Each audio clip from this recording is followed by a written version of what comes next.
What up, Caps? This is 18 Listens, and I'm Louie, and this is Robert, and it is time. I'm ready. Yeah? I'm You've been ready. kind of hyped up. I saw how much y'all wanted me to see this guy, Lots and of I'm comments. excited. And I've left myself blind to it. I truly haven't seen a single video of his other than the fact that SB19 is now popping up on my stories. Yeah. And for those who don't know, little thing here, I have a YouTube channel, Getter Got 'em Collectibles. It's typically both based around like positivity and trading cards right now. We're expanding into more, but the reason why I'm mentioning that is I've been using independent artists to help push their music on my shorts because I do believe the table is big enough for quality people to eat. And so what I would like for you guys to do is go watch one of my videos. I believe Lou can put my channel in the description. Will do. If you would like to subscribe, please feel free. If you would just like to watch a video and tell me what sound bites I should start using of SB19 instead of these other people, I will start blending in SB19 and helping do my part for the SB19 push. Hell yeah, man. That's cool. Those videos, they add up. You get lots and lots of views on those things. I mean, if I had been using them, it would have already been like 80,000 views in like 2 months. Yeah. And that compounds, and looking at your channel, almost at 1 million views, brother. Yeah. Congrats. 910,000 or something. If you add both channels together, we're but like definitely seeing like, and it's so like every little bit helps. I mean, if you put those two together, that's almost 1 million views. Yeah. Just right there between us two in 2 months, right there. So like that's us doing our part. That's it. We just want to push SB19 because that's what they put out good music and they deserve it. I honestly, and that's it. Like, I don't just stand any band. Well, it's not just good music; it's art. Yeah, brother, I stand it's by art. What I said the first time. Like, the dancing, the singing, the color coordination, the production, the music videos, the lyrics, the double entendres, the triple meanings, the ownership, self-owned, and that's why. So this documentary is actually 8 episodes long. So if 18 can give 1,000 likes to this video, we'll keep going. Does it seem like a simple gamble? I'm gonna challenge you guys a little further, just because I believe in my buddy Louie here. And I'm willing to self-sacrifice for the cause. If you guys can also hit 500 comments, 500 comments, I will try whatever Filipino food on camera while listening to SB19 Pure Raw Reaction for both. But that has to be 1,000 likes, 500 comments. I think they can do it. I think I'm eating whatever they decide. Yeah. Yeah, lots of food coming on, hiya, because at 10,000 subs, I'm making a full Filipino dinner for the Street Champs crew, and we've been talking about it. We might see Robert there sometime. It would be cool to have our 10,000 meal and just have everybody snacking. But yeah, let's get into this. This is the story of SB19, the Ultimate Sound Break, Episode 1 by Casual Chuck. When you hear the words pop music and the best boy band, who comes to mind? A lot of boy bands. What if I told you that the most overlooked boy group in our generation might be these guys?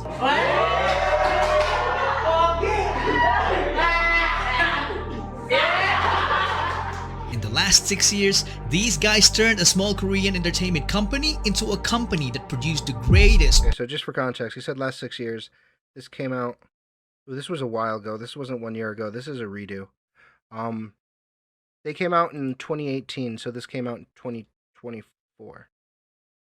Okay. P-pop group So it's a little ever. outdated.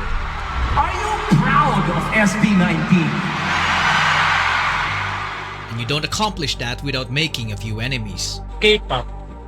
Lima pala sila. K-pop pangit. Some of them coming from unexpected places. Pinoy ba daw? Parang may ginaya rin.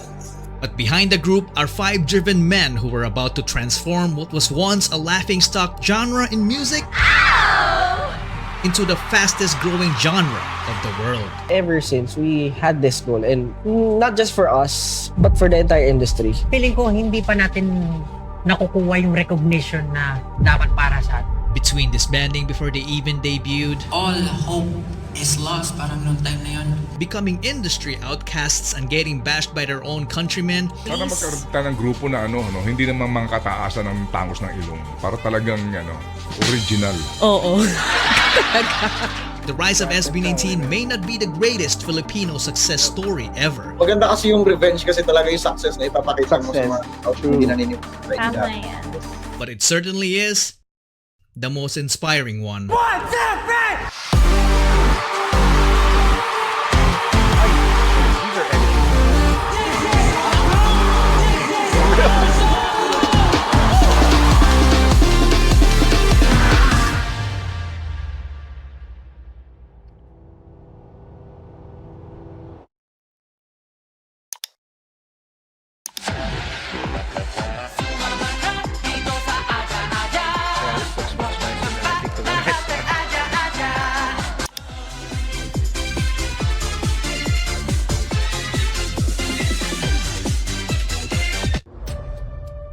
This is called Triple, a group of talented performers and comedians from Korea you've probably never heard of. They were formed back in 1994 when the word K-pop hasn't even been invented. In 2002, one of the members made the biggest mistake of his life, which will change the entire course of P-pop history.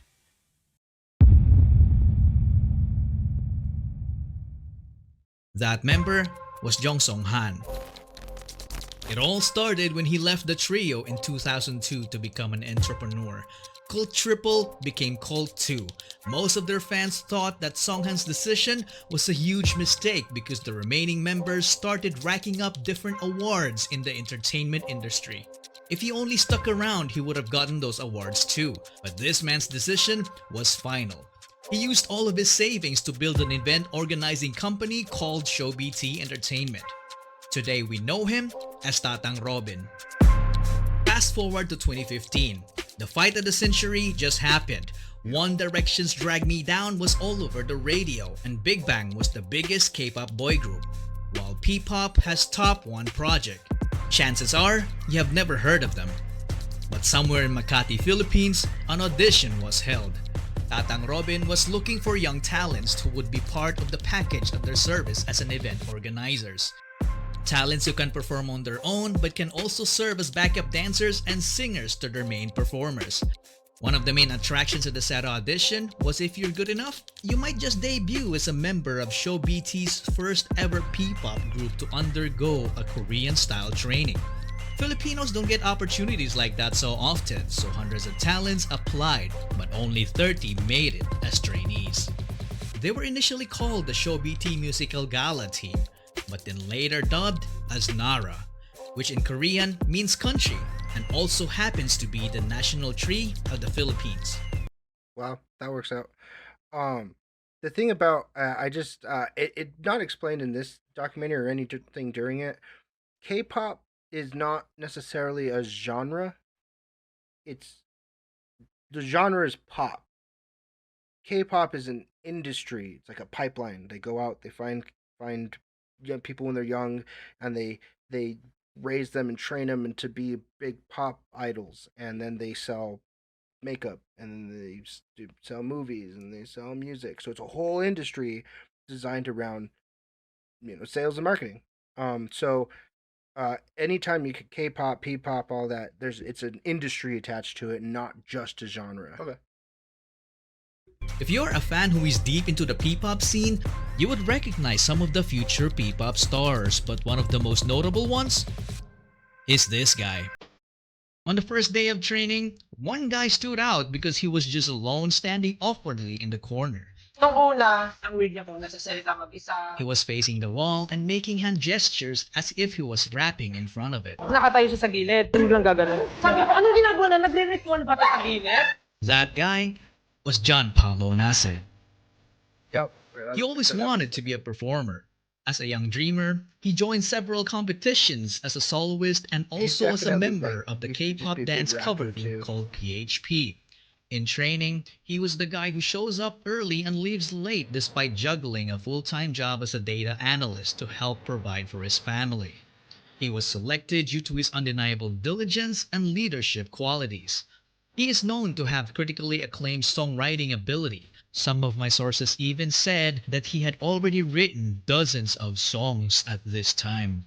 He's also a badass rapper and was often called a genius but consistently denied it because he claimed to be just a hard worker. This made him the destined leader of the group. He was known as Sejin at the time but later would be known as Pablo. 30 trainees are a lot of trainees. It would take a very observant person with an eye for talent to notice Pablo in that corner. So who was that observant person with an eye for talent? Well, he was also a trainee. Stelvester Ajero. He was only a kid when he started competing as a performer.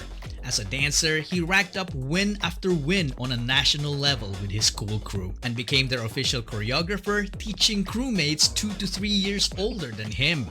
He later joined a dance crew called Seon and went on to win international titles. Stel obviously worked so hard. Amidst his studies and competitions, he also worked part-time as a McDonald's service crew and teaching dance to kids with special needs. There was a point that he worked too hard that he wound up in the hospital. His poor health caused him to lose his earnings and nearly his life. Fortunately, he was able to recover. This made him the obvious choice to become the choreographer of the group. But little did they know that dancing wasn't his only talent. As a kid, he joined the school choir to become the only male soprano and only improved as he gotten older. He easily became the main heavenly voice of the group because his vocals were just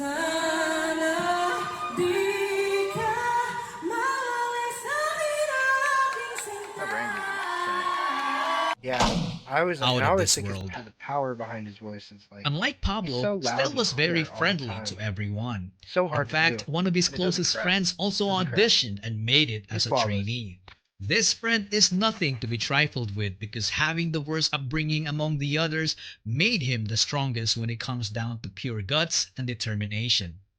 Josh Cullen Santos. He left home at the age of 16 and it was his decision. From growing up in a toxic environment to being physically abused as a kid by their nanny. I'm talking about getting poured candle wax all over their body.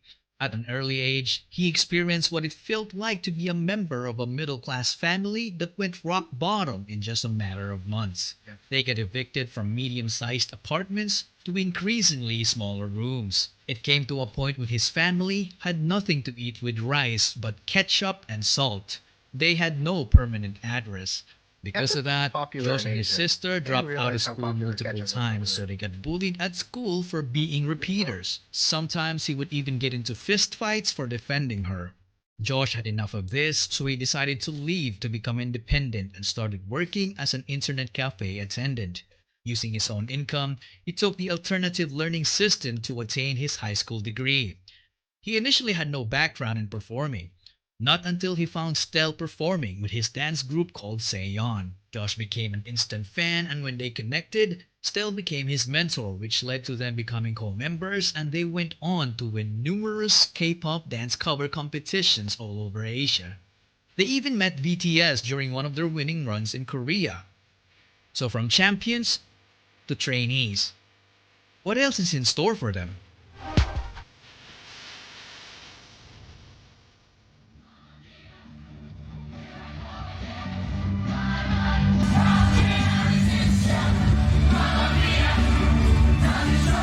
Called Nara. There's so much more of them. From then It was a on, mixed group, their it's lives cool. became There's all about definitely a lot performing of in those. small events and training. We had one mentor when we were training. Tapos, more on personality development siya. Tapos, presenting ourselves on stage. We had no idea that the Korean-style training they went through It's far, far from what they've been doing sa Korea. was nothing but a mere marketing strategy. But yung skill-wise, parang ganun. We were left on our own. Sounds like they're actually- Yeah. They were left alone to fend for themselves, sharing knowledge to improve each other with the hope of making the cut. Some sources told me that Pablo had to record some of their vocal sessions to effectively coach his co-trainees. All of that without salary.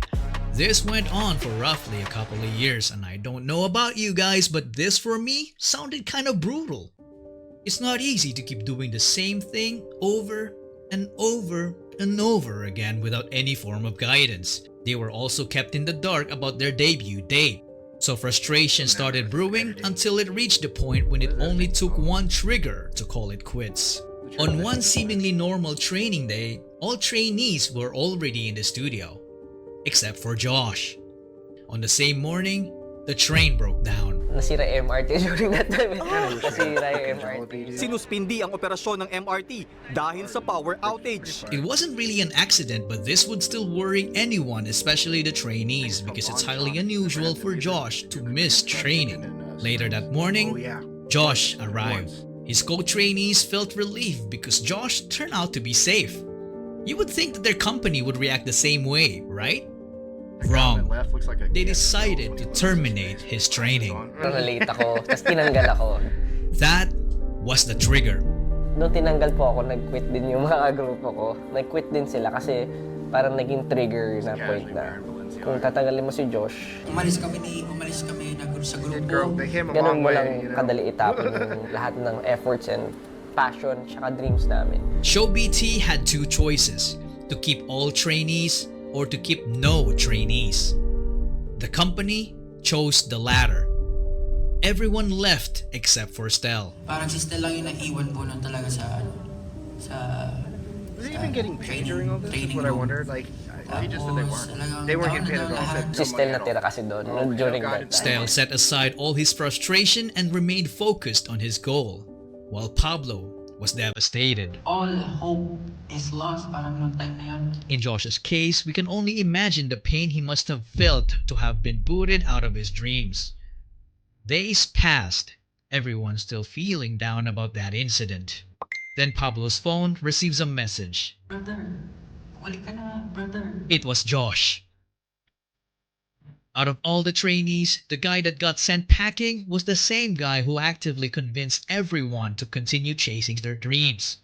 Perhaps this was the sheer guts and determination from his life experiences in full display. Pablo hurried back to the studio to find Stel alone. But not for long. Josh came back next and took the initiative to convince the company to have them back. Pumunta lang po ako doon at syempre kung kailangan na makiusap. So back to training, they went. Hindi na naman magkaniwala ng grupo, pero bumalik sila kasi hindi nila kaunuan.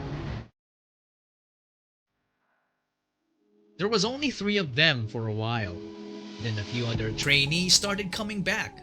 So ShowBT put together a talent workshop to get more talents to keep the business going. This was batch 1. This was batch 2. Target locked. Justin De Dios. Corn by his name is He got his scouted fans right are away because he cornfilled. was a very good-looking guy and already was a decent singer and dancer. When he joined, he immediately saw a familiar face in Josh. So they're all As do you. I love that. Bro, this is fucking love it. While we're on a break here, once again, kudos to Chuck and your editing team because this is beautiful, man. Yeah. Truly, like your hard work, y'all's team's hard work was truly can be seen in the quality of this video. Yeah. I think it's him. I think is just that guy. Well, if it is, dude, whoever is doing it, it's amazing, and please keep up the good work because the world needs quality like this, man. Yeah, totally. And he's honestly a big reason for there being a big wave of 18 because there are people who like this music and that's cool. But when you become 18, it's because you really, really like fuck with them. And a lot of people wouldn't have made that transition if they didn't know all of this, if they didn't know that they spent those 2 years training with no knowing what was going to happen, if they didn't, if they didn't realize that none of them came from nepotism and every single one of them worked their way from the bottom up pretty much. Only one of them was like really like had money, but like really like most of them really didn't. It seems like in this situation though, it doesn't really matter if you have money. It comes down more to the nepotism of the owners. Like, and this is who they left from? This is who they leave from eventually. They leave from eventually. Okay, to make sure I'm remembering and all that stuff. So these guys essentially kill them on the initial contract, like all these wonderful people who supposedly own music. Yeah. Okay. Cool. So they, and they're still whittling people down. I don't know when they decided to like build a band, but right now they just have like they're an entertainment group. So like if a pop group came in and they needed backup dancers, well, ShowBT could run the entertainment, organize the event, get everything, including the dancers. So it was a big thing. A familiar face in Josh. You look familiar. As do you. Well, they were supposed to get an Apparently, album Josh someday. told Justin about the workshop because the two already had a stint performing together in a dance cover group called Zero to Hero. Yeah. So Justin as well wasn't new in the world of performing. He auditioned to be a part of the televised Pinoy boy band Superstar, but he didn't even make it to the live auditions. Perhaps it was fate. That group is nowhere to be found today. Justin obviously deserved better. He went on to finish his college degree in multimedia arts while training, which earned him a filmmaking skill that would prove very crucial to their success in the future. With Justin on board, this completed their prototype boy group. It's composed of Justin, Pablo, Stel, Josh, Zeno, Kurt, and JP. They did multiple test runs leading up to their entry to Pinoy K-Pop Star 2017.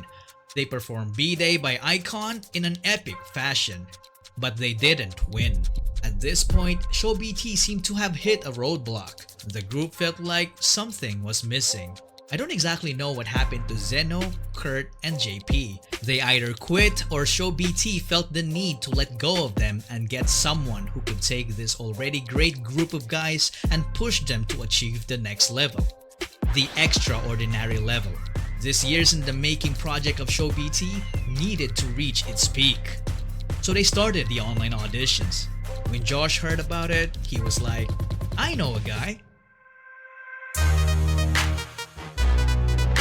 This guy's music is sick, dude. The guy he was talking about was a pain in his butt because their groups have clashed multiple times in their early dance competitions and their battles were always neck and neck. That guy's name was Philip John Suson. He was such a specimen. He was so naturally gifted that excelling in sports looked like a walk in the park for him. He grew up in the church under the care of his grandparents. He was an artistic kid, so he was active as an editorial cartoonist in school. Nobody taught him how to play musical instruments.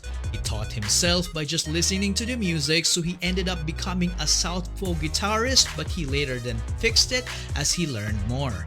He was also a gifted singer as a kid. Every time there was a family gathering, he was always forced to sing karaoke by his relatives. But when he hit puberty, he lost confidence in his voice because he could no longer hit high notes. But his confidence came back after being mentored by Pablo, who taught him how to harness his unique low voice that seemingly sounds like it came from the underworld.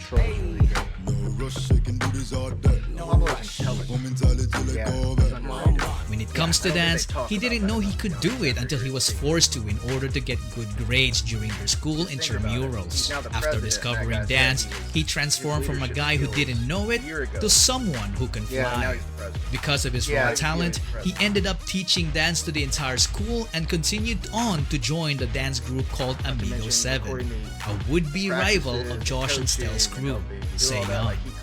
It quickly became a reverse if you can't beat them, then join them kind of deal. So Josh recruited Ken.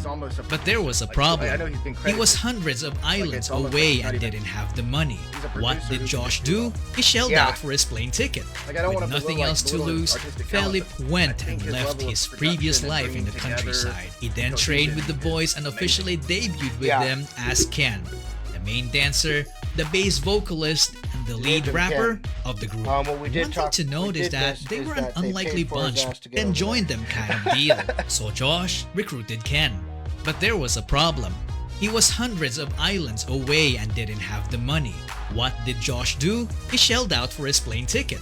with nothing else to lose, Felip Crazy, 'cause went Josh and didn't have left very his much money previous himself. life in the countryside. There was a He point then where they trained would with just, the like, boys share and food. officially debuted with them That's what it as takes, Ken, man. Yeah. It the takes main that kind of dancer, determination the and bass drive, like- vocalist, and the lead rapper of the group.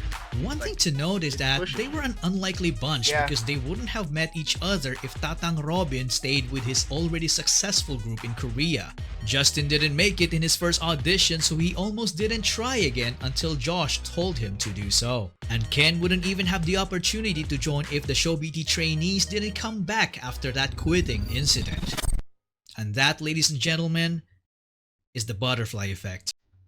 When a small and seemingly insignificant occurrence has a rippling effect through time, leading to a consequential event sometime long after the initial event. Or as Google would put it, the phenomenon whereby a minute localized change in a complex system can have large effects elsewhere.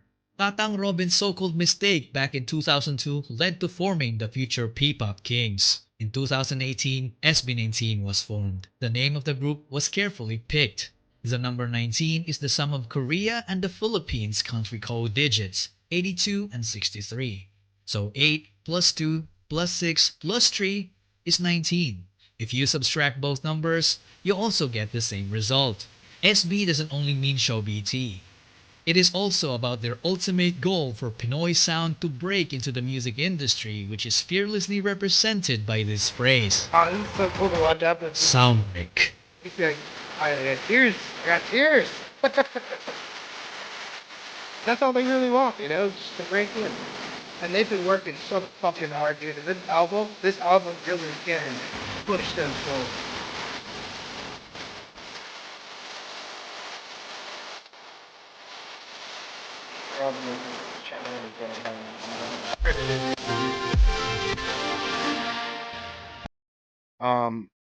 I don't know if my channel membership is active right now, but I try and usually have my membership active for him. He subscribes to me, so That's what's up, dude.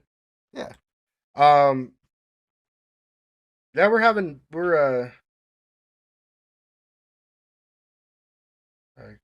I like a mind break.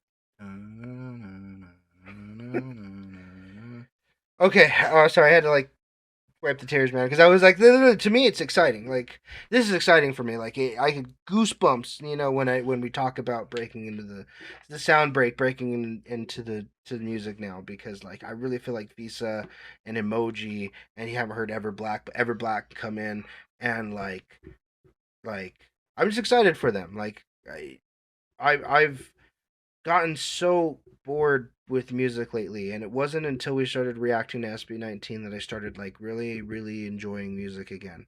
Like SB19, BTS, Okay. BTS was really good. I really like the new album, and I just enjoy listening to music again, and enjoy listening to artistic choices again, because I was just getting bored and bland. And if I believe right, I believe BTS just set a record for having X amount of songs on the top 200, and I believe that every single one of the songs off the new album Pretty much, yeah. controlled the chart. Hooligan made it. Swim, triple, quadruple made it.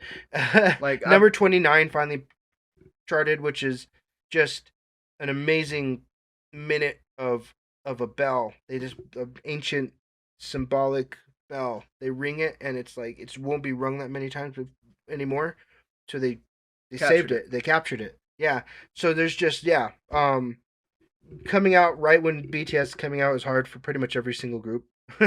But even then, it doesn't really bother 18, because we never really look at BTS competition. In fact, a lot of us probably think of BTS as the people who charted this journey that they went on. BTS also self-produced and did all that, and they did set a lot of standard that the P-pop industry followed, and SB19 and 18 follows ARMY in a lot of the ways that we act for voting and charting and reactions and all of it. So, yeah, BTS breaking boundaries, SB19 breaking into America. I'm just excited. It's a really good time for music right now. And I think I'm gonna say that there has to be other Filipino bands out there that are just as talented. Yeah. That just don't have the Yep. exposure. Beanie, Ben and Ben, Morissette is amazing. Gigi's really good. There's so much good music in the Philippines, man. But what I'm thinking and about to say is like, it seems like they might be the right guys for the job because they've already hit adversity. They've already been told they're not good enough. They've already, half of them had no money. Half of them have had to buy into each other. Yeah. And not into like, oh, well, this guy's the lead singer and you just supplement them like they wanted him to be in the group. Everybody's everything. And so like these truly, from the story and everything, and from now the level of success and the humbleness they seem to have with it, because they're still putting their hands in everything, it truly feels like for the industry that these might be the right guys to kind of, like BTS did for them, help pave the way for a ton of other bands to just have the opportunity, not to mention the professional quality of production they're using to lure people in to watch. And I don't say lure, it just gets people to watch the videos. And then that leads to, you know, how the algorithm works. And then that smaller artist can get popped in. Yep. Or they can plug in people, or they can choose to, at this point, like bring in C-pop people and help blend. To doing J-pop with Japanese artists, yeah. And make something you can't deny. Like at some point you can't deny their power. Yeah. Regardless if they'd ever win a Grammy, because they're gonna have more views, more buy-in, more votes, merch, the Weavers, more credits. They're gonna get paid on the back end when these get used. I mean, these guys are truly, truly crushing it. Amen. All right. No, I agree with you. These guys are truly crushing it, and it brings a smile to my face to hear them being appreciated. I know that everybody sitting down on the couch right now is also feeling the same. So thank you, 18. Thank you, all the Caps crew who are going across the screen right now. Everything that this channel does is made for the Caps crew. All the lives are tailored to you. And yeah, it's just one really big community that we're growing and growing and growing. And maybe you just passed my main channel. I'd love that. All right. Thank you for being here, Robert. Thanks for having me. Thank you for giving me such good just thoughts and feelings, and sharing your experiences. It really is valuable, and it really adds to this amazing conversation that we're all having together. So, as always, I've been Louie. You've been awesome. Thank you once more. As always, you've been Louie. I've been awesome. Fuck! As always, I've been Louie. You've been awesome. Thank you for being here, Robert. I'll see you soon.